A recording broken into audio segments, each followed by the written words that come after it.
Well, welcome back. So let's move to another tutorial.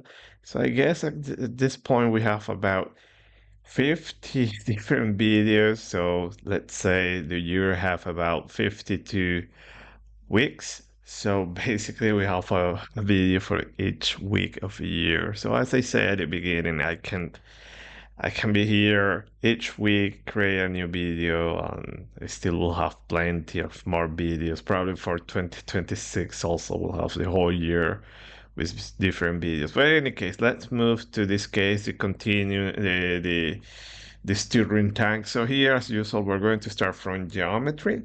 Okay, then I will show you with Mesh Mixer to do this operation, but it's not needed. It's a quite easy geometry. Then also we have a twist in this case, just to show you here. Also, you have the geometry as usual. I will share the link with the geometry.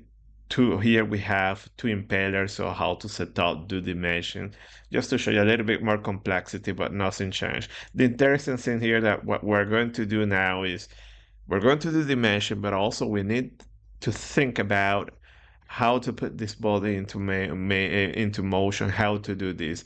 So as you see here, this is what we have. And recall the video where we did the mesh of the Wolf Dynamics logo that would create a sun. Well, the idea of creating that sun, you can use it for many things. One of the things that you can use that is to put bodies into motion. In this case, now we have rotational motion, but it can be many types of motions or add sourcer that we're going to visit those approaches here.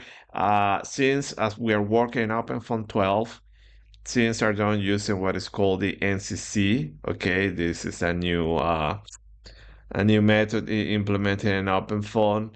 And if you are using an older version, you will need to stick with the AMI.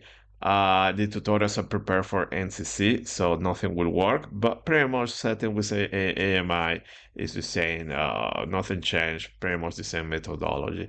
So with that being said, let's move to the tutorials. So see you next time. Bye.